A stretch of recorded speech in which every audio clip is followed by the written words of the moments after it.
The unmistakable sound of tears echoed through the empty church as Sophia Parker sat alone in her wedding dress.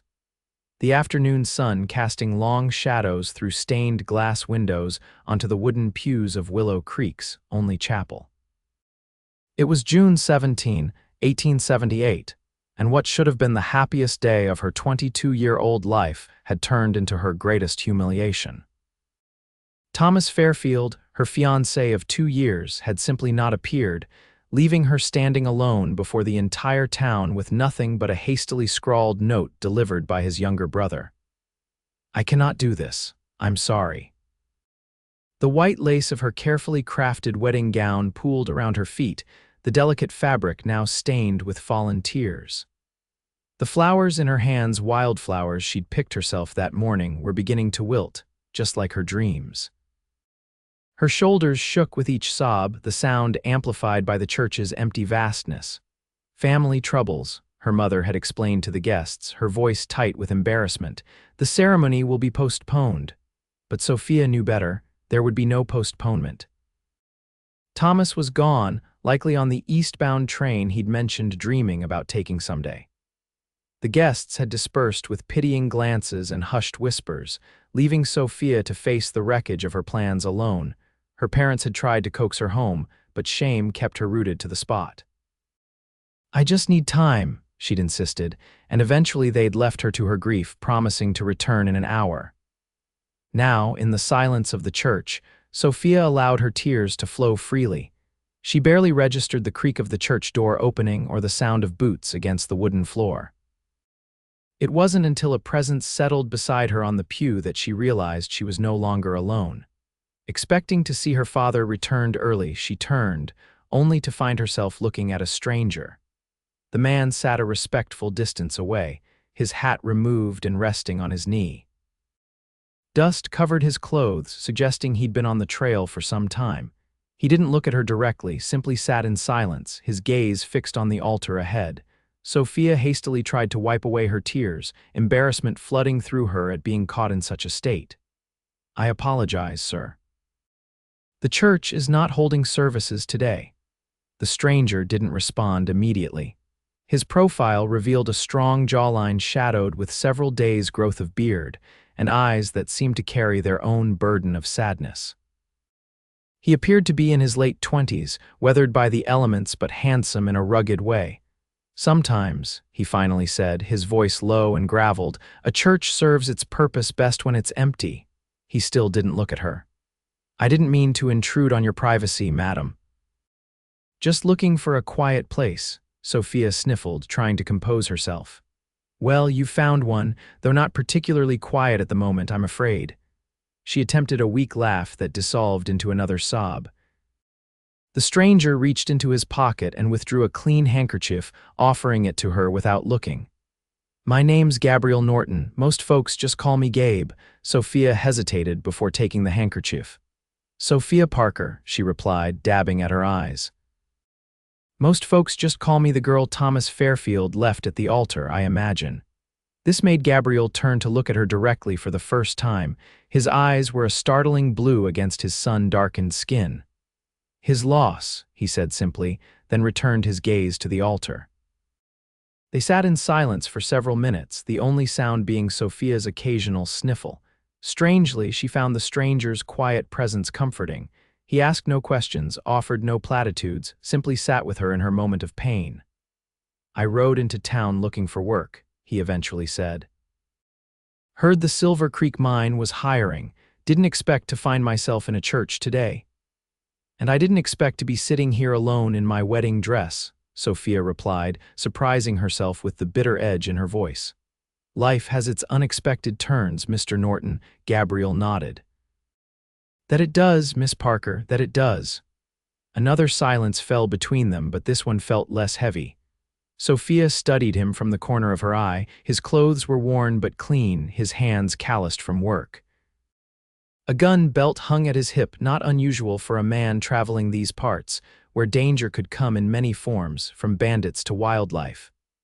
"Where are you from, Mr. Norton?" she asked, finding that curiosity about this stranger was momentarily distracting her from her own troubles. "Originally." Virginia. But after the war, there wasn't much left for me there. He shifted slightly. Been moving west ever since, following work where I can find it. Spent the last 2 years working cattle in Kansas. You're a cowboy then, a small smile touched his lips. When there's cows to be tended, yes, madam. I've also been a miner, a carpenter, and once, very briefly, a barber, though I don't recommend my services in that regard. Despite herself, Sophia felt a smile tugging at her lips. I'll keep that in mind. Gabriel stood suddenly, replacing his hat on his head. I should be going. Don't want to overstay my welcome. He paused, looking down at her.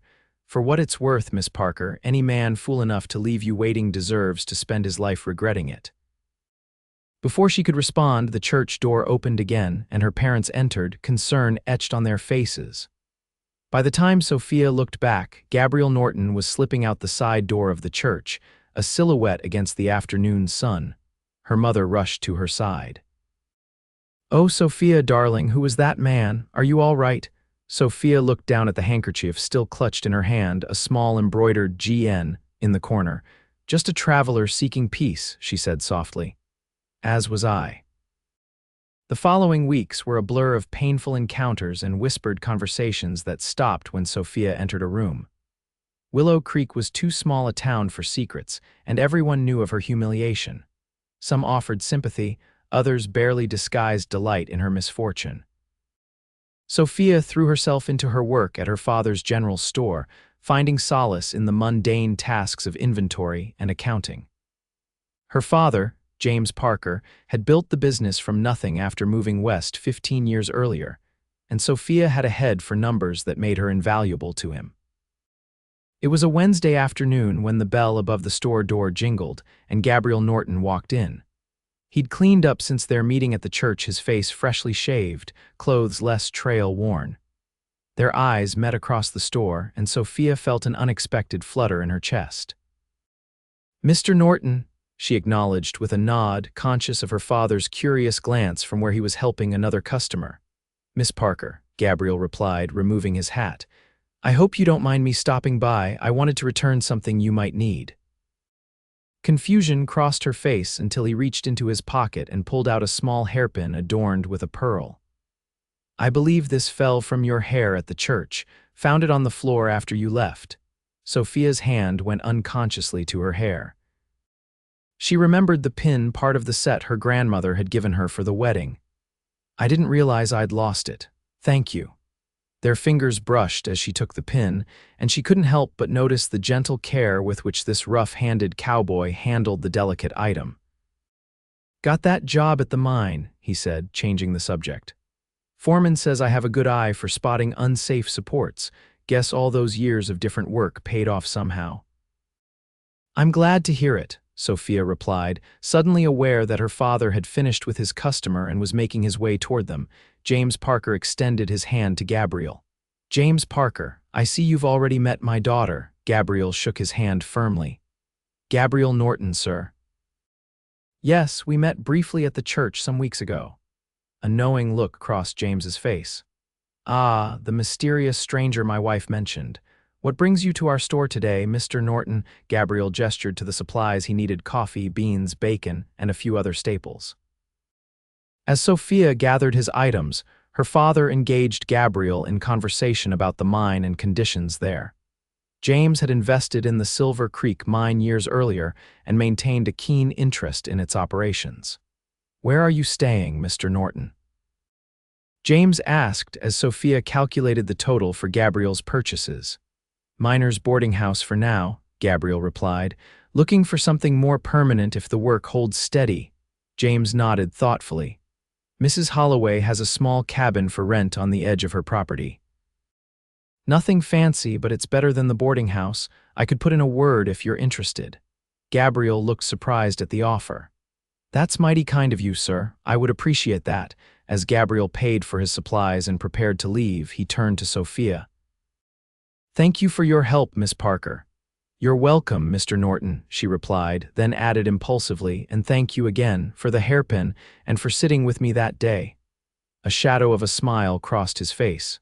Sometimes silence is the best company in grief, Miss Parker. With a tip of his hat, he was gone. Her father raised an eyebrow. Interesting fellow, seems decent enough. Yes, Sophia agreed, watching Gabriel's retreating figure through the store window. He does.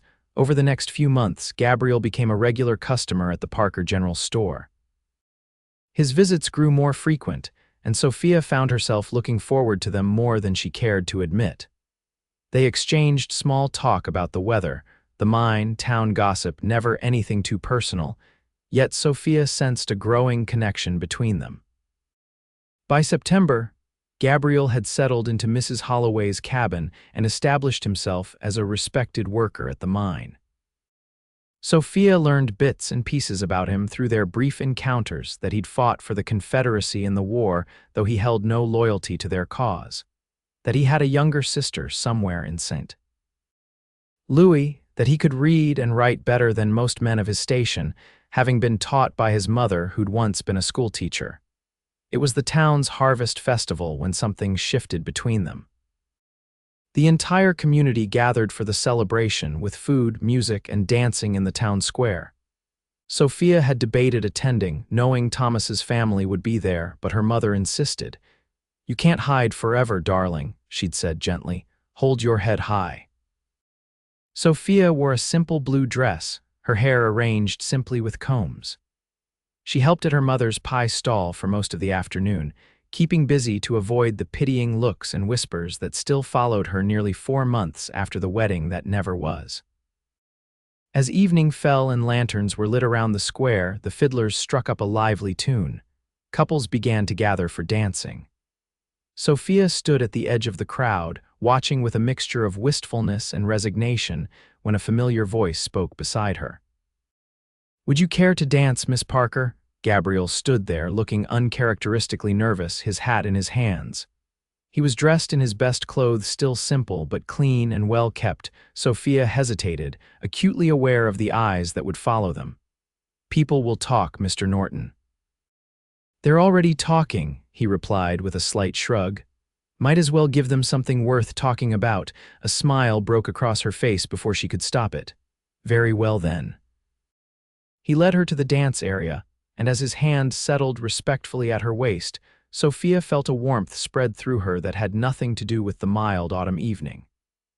Gabriel was a surprisingly graceful dancer for a man who spent his days in a mine, leading her confidently through the steps. "Where did you learn to dance like this?" she asked as he guided her through a turn. "My mother insisted her children learn civilized arts, as she called them, said a man who could dance would never lack for pleasant company. Your mother was a wise woman." Gabriel's expression softened. Yes, she was. They danced 3 dances in succession, oblivious to the curious stares and whispers around them. When they finally stepped aside for a break, Sophia became aware of Thomas's mother watching them with narrowed eyes from across the square. Gabriel noticed her discomfort. "Would you like to walk for a bit? It's getting rather crowded here." Grateful for the suggestion, Sophia nodded. They strolled toward the edge of the festivities, the music fading slightly as they reached the path that led down to the creek. "I hope I didn't make things difficult for you," Gabriel said as they walked. "Dancing with me, I mean." Sophia shook her head. "No more difficult than they already were. Besides, I enjoyed it." They reached a small footbridge that crossed the creek, stopping midway to look at the water reflecting the harvest moon above. The sounds of the festival seemed distant now, creating a private world for just the two of them. "May I ask you something, Miss Parker?" Gabriel's voice was soft in the darkness. "Of course. Do you still love him? The man who left you?" The question caught her off guard. No one had dared ask her so directly before. She considered carefully before answering. "I thought I did," she said finally.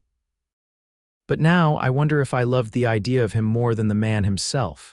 Thomas was safe. We grew up together. Everyone expected us to marry." She paused, surprised by her own candor. "I think I was more devastated by the public humiliation than by losing him specifically. Is that terrible of me?" Gabriel shook his head. "It's honest, and honesty is never terrible." They stood in comfortable silence for a moment before he spoke again. "I lost someone too once, during the war. She couldn't wait for a man who might never come home." Sophia studied his profile in the moonlight. "I'm sorry." Don't be, she made the right choice. I wasn't the same man after the war anyway. He turned to face her fully, but it taught me something important. What's that? That when you find something worth holding on to, you don't let it slip away without a fight. The intensity in his gaze made Sophia's breath catch. For a moment, she thought he might kiss her, but instead he offered his arm. We should get back before your parents worry. As they returned to the festival, Sophia realized that for the first time since her wedding day, she hadn't thought about Thomas or her humiliation for an entire evening. The following Sunday, after church services, Sophia was surprised to see Gabriel approach her father and request a private word. The two men walked a short distance away, their conversation too quiet for her to hear.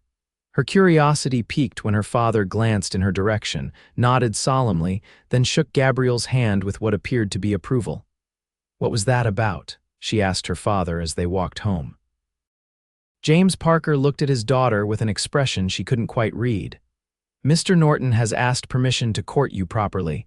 Sophia stopped in her tracks. He what? You heard me correctly. Her father's tone was neutral. I told him I had no objections, provided you were amenable to the idea. Are you, Sophia? Her heart raced as she considered the question. Gabriel Norton was different from anyone she'd known before, certainly different from Thomas. He was a man who had seen the world beyond Willow Creek, who carried the weight of experience in his eyes. Yet there was a gentleness to him that belied his rough exterior. I think I would be, yes, she answered carefully. Her father nodded. He's a good man from what I can tell. Works hard, speaks honestly, not from money, but that's never been important to your mother or me. He studied his daughter's face. Just be certain of your heart this time, Sophia. The town gossips would have a field day if you were to break things off with another suitor. I know, Papa, she replied, a slight edge to her voice. Though I would remind you I was not the one who broke things off last time. James put his arm around his daughter's shoulders. You're right, and I apologize. Just proceed with caution, that's all I ask. Gabriel called on Sophia the following Saturday, arriving at the Parker home promptly at noon. He brought a small bouquet of late wildflowers that he'd gathered himself and presented them to her with an almost boyish shyness that contrasted with his usual confident demeanor. They walked through town under the watchful eyes of curious neighbors, making their way to the small cafe that served as Willow Creek's only restaurant. The proprietor, Mrs. Jenkins, raised her eyebrows significantly when they entered together, but showed them to a table by the window with professional courtesy. People are staring, Sophia murmured as they sat down. Gabriel glanced around casually. Let them. They'll find something new to gossip about soon enough. Over a simple lunch of stew and fresh bread, they talked more openly than they ever had before. Gabriel told her about his childhood in Virginia, about his father's small farm that had been destroyed during the war, about the years of drifting afterward, searching for a place that felt like home again. And have you found it? A place that feels like home? Sophia asked. Gabriel's eyes met hers steadily. I'm beginning to think I might have. His courtship of Sophia was deliberate and unhurried. Unlike Thomas, who had inherited his family's ranch and the security that came with it, Gabriel worked long hours at the mine, saving carefully for a future he was gradually allowing himself to envision. He called on Sophia every Saturday afternoon, sometimes taking her for walks, other times simply sitting on the Parkers' porch swing, talking until sunset. As autumn deepened into winter, Sophia found herself looking forward to these visits with increasing anticipation. Gabriel was thoughtful in ways Thomas had never been, listening intently when she spoke, remembering small details she mentioned in passing. He brought her books he thought she might enjoy from the small lending library in the next town over, having noticed her love of reading during one of their conversations. By Christmas, whispers about them had become commonplace in town. Some approved of the match, seeing Gabriel as a hard-working man who treated Sophia with respect. Others, particularly those who had been close to Thomas's family, viewed it with disdain. Moving on awfully quick, isn't she? Sophia overheard Mrs. Fairfield say to another woman at church one Sunday. Poor Thomas barely gone 6 months, and she's already set her cap for that miner. The words stung, but not as deeply as they once might have. Sophia had come to realize that Thomas had not been poor Thomas at all, but rather a coward who had left her to face humiliation alone rather than speaking honestly about his doubts. It was a bitterly cold January evening when everything changed. Sophia was alone in the store, finishing the day's accounts while her father delivered an order to the widow Jenkins when the door burst open. A young boy, Billy Evans, the son of one of the miners, stood there, red-faced and panting. "Miss Parker, there's been an accident at the mine, cave-in." Sophia's blood ran cold. Is Gabriel all right?" Billy shook his head frantically. "Don't know, miss. They're bringing out the injured now. My pa sent me to fetch the doctor." Without hesitation, Sophia grabbed her shawl and hurried out into the freezing night. The mine was located half a mile from town, and she ran most of the way, her breath forming clouds in the frigid air. A crowd had already gathered at the entrance, lanterns casting eerie shadows as men emerged from the mine carrying their injured comrades. Sophia pushed her way through, scanning desperately for Gabriel's face among the miners. She found Mr. Evans, covered in dust but apparently unharmed. "Mr. Evans, have you seen Gabriel Norton?" The older man's expression turned grave. "He was in the south tunnel when it happened, Miss Parker. They're still trying to get to them." "Them?" Norton and young Jimmy Price. "They were checking support beams." He put a hand on her shoulder. "Norton was the one who warned us something wasn't right, got most of us out before it happened." Sophia stood at the mine entrance for hours as rescuers worked to clear the debris. The temperature dropped further, but she refused to leave, accepting only a blanket that someone draped around her shoulders. Her father arrived at some point, standing silently beside her in support. It was past midnight when a shout went up from inside the mine. Moments later, men emerged carrying an unconscious figure. In the lantern light, Sophia could see it was Gabriel, his face covered in coal dust, a gash across his forehead bleeding freely. "He's alive," one of the rescuers called out. "Got the boy out too." Norton had him pinned under him, protecting him from the worst of it. Sophia rushed forward as they laid Gabriel on a makeshift stretcher. His eyes fluttered open briefly, focusing on her face above him. "Sophia," he murmured, his voice barely audible, "you're here." "Of course I'm here," she replied, taking his hand. "Where else would I be?" A ghost of a smile crossed his lips before his eyes closed again.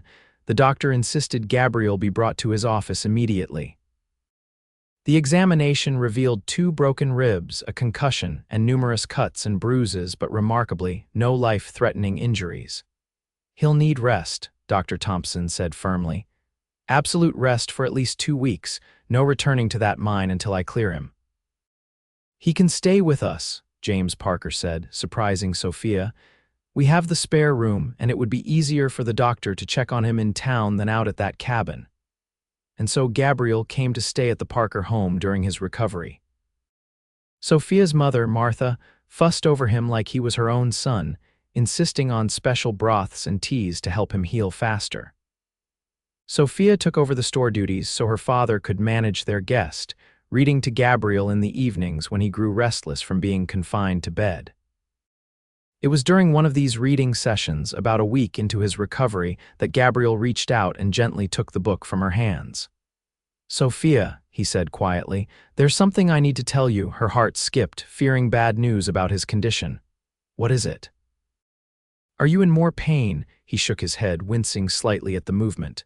"No, nothing like that. It's just, when that tunnel was collapsing around me and I thought I might die, I realized there was only one thing I regretted." "What was that?" "Not telling you that I love you." His blue eyes held her steadily.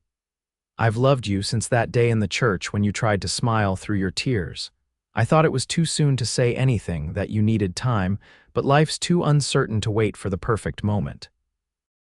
Sophia felt tears welling in her eyes, but unlike those shed in the church months ago, these were tears of joy. "I love you too, Gabriel. I think I have for some time now." His hand found hers, squeezing gently. "I don't have much to offer you, Sophia." "The mine pays well enough, but I don't care about that," she interrupted. "I care about you, your kindness, your strength, your heart." He smiled, then grew serious again.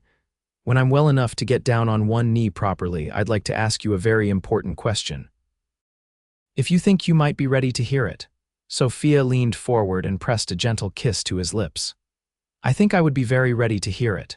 By early spring, Gabriel had fully recovered and returned to work, though no longer in the mine.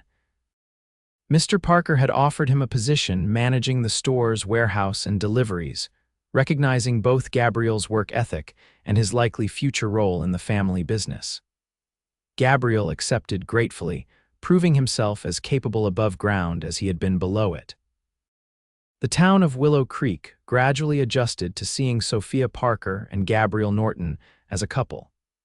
Even Mrs. Fairfield's disapproval softened somewhat after hearing how Gabriel had saved young Jimmy Price during the cave-in. It was a warm April day, nearly 10 months after Thomas had left Sophia waiting at the altar, when Gabriel took her to the little church at the edge of town. The building was empty, just as it had been that day they first met. "Why are we here?" Sophia asked as they walked down the aisle toward the spot where they had sat together that June day. Gabriel guided her to the same pew, then surprised her by kneeling before her. From his pocket, he withdrew a small ring, a simple band with a modest pearl, similar to the hairpin he had returned to her last summer. "I thought it fitting to do this here," he said, his voice steady despite the nervousness in his eyes. "This is where I first saw you, Sophia. Where I first felt something I couldn't explain, a need to ease your pain, to know you. I never expected that day would change my life forever." Sophia felt tears threatening again, but she blinked them back, wanting to see his face clearly for this moment. "I know this isn't the grandest proposal and this isn't the fanciest ring," Gabriel continued. "But I promise you this, I will never leave you waiting. I will never run from commitment or difficulty. I will stand beside you through whatever life brings us, in silence when you need it, with words of love when you don't." He took a deep breath. "Sophia Parker, will you marry me?" "Yes," she answered without hesitation. "Yes, Gabriel, I will." As he slipped the ring onto her finger, Sophia couldn't help but reflect on how differently she felt compared to her previous engagement. With Thomas, there had been a comfortable predictability, a following of expectations. With Gabriel, there was a deep certainty, a connection that had been forged through understanding and respect. They were married in the same church 2 months later on a perfect June day. Unlike her first planned wedding, this one was smaller, attended only by those who truly wished them well. Sophia wore a new dress, simpler than her previous wedding gown but no less beautiful. Gabriel wore a new suit, purchased with his savings from the mine. As they spoke their vows, Sophia thought of that fateful day almost exactly a year earlier, when her world had seemed to end in humiliation and heartbreak. How strange that what had felt like the worst day of her life had actually set her on the path to finding true happiness. When the minister pronounced them husband and wife, Gabriel leaned down and whispered in her ear, "No more tears in this church, Mrs. Norton, only joy from now on." Sophia smiled up at her husband, her heart full. "Only joy," she agreed and sealed the promise with a kiss. 5 years later, Gabriel and Sophia Norton stood on the porch of their home, a modest but comfortable house they had built on a small plot of land at the edge of Willow Creek. Their 3-year-old daughter, Emma, played in the yard with her grandfather, while Sophia cradled their newborn son, James, named for her father. Gabriel's arm encircled her waist as they watched their family, contentment radiating between them. "Do you ever wonder what would have happened if Thomas had shown up that day?" he asked, voicing a question he had never before dared to ask. Sophia looked up at her husband, at the laugh lines forming around his eyes, at the silver beginning to appear at his temples, at the face she had woken up to every morning for 5 years with increasing love. "No," she answered truthfully. "I believe we end up exactly where we're meant to be, even if the path takes us through heartbreak first." She leaned her head against his shoulder. "That day in the church, when you sat beside me in silence, you gave me exactly what I needed without even knowing me. That's how I knew eventually that what we have is real." Gabriel pressed a kiss to the top of her head. "I'm glad he didn't show up." Sophia smiled, watching her daughter's delighted laughter as she played. So am I. As the sun began to set over Willow Creek, casting long shadows much like it had on that June day years ago, Sophia said a silent thanks for unanswered prayers and unexpected blessings, for the tears shed in an empty church, and for the silent cowboy who had changed her life by simply sitting beside her in her moment of greatest pain. Some journeys, she had learned, begin precisely when we think our stories are ending. And sometimes, the greatest love stories start not with love at first sight, but with kindness in our darkest moments.